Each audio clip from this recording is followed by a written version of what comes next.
Originally, when the Erie Canal opened, the steamboats pulled barges of produce coming in, going out. So it opened up the towns to the world, really, and they grew accordingly.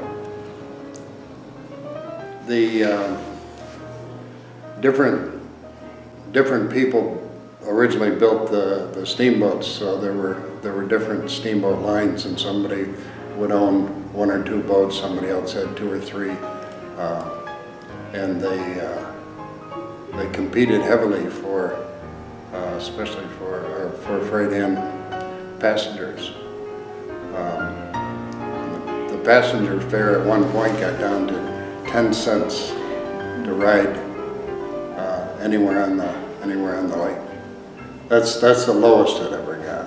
But they would battle for use of a dock at one of the resorts.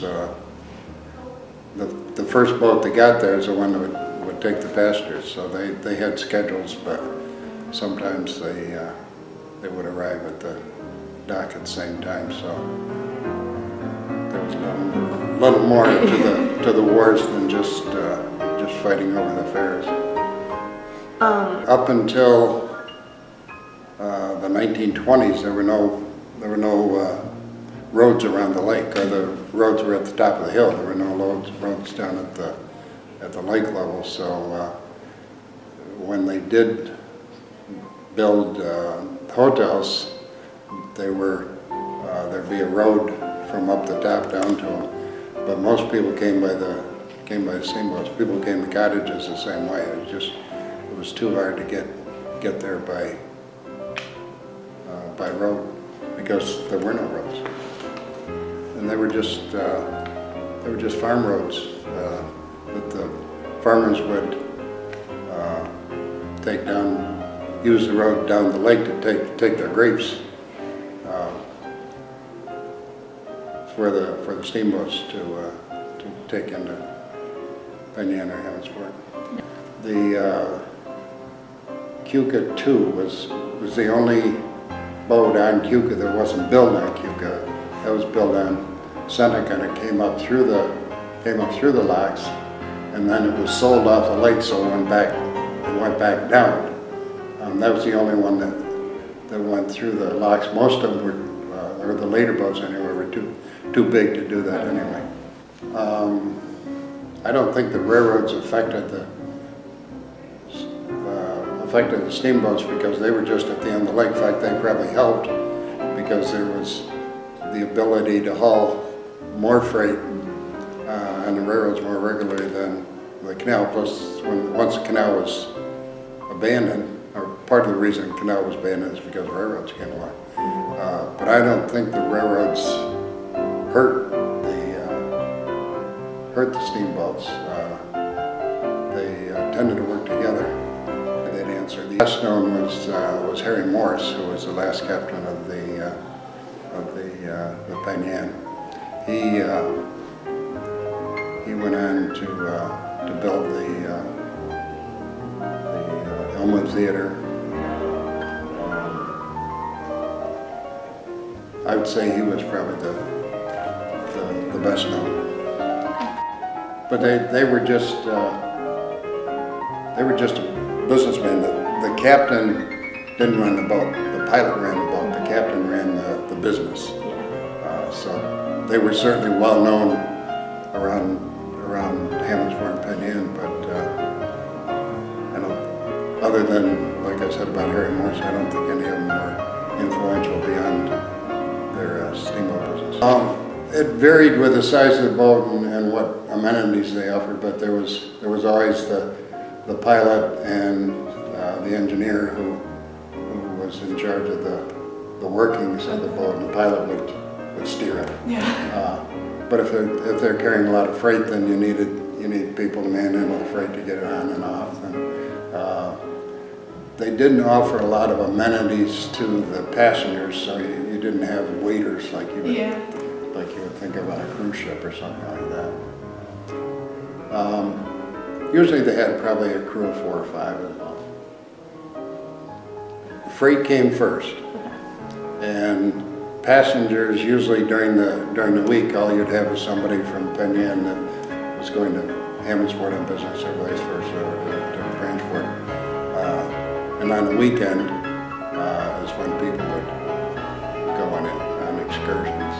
But usually you didn't have a lot of conflict between the two. Maybe in grape season when they were hauling a lot of freight, you might have a problem. But I haven't read anything about any other regular schedule. So if you wanted, and they really kept the schedule too. So if you wanted to go from Penn Yan to the Keuka Hotel for a 11 o'clock appointment, you could do that, and you knew what time that boat or another boat was coming back to take you back to Penn Yan. So yeah, it could almost be a taxi service. The Erie Railroad in 1905 bought all the steamboats, and they didn't really take care of them. They were more interested in the train business than the steamboat business, so things kind of went downhill from there, but they would have anyway once they built the roads. Steamboats weren't as needed. There were about 15, but when the Erie Railroad bought the lines, they changed the names to, I think there was 3 boats operating at that time. And then there was, the first boat was a Keuka, and then there was a later Keuka, so you got Keuka 1 and 2. There was Yates 1, 2, and 3, and there was just Ben 1 and 2. So, how do you want to count it? We can probably stretch it up to 20-some boats if you count the same boat under different names.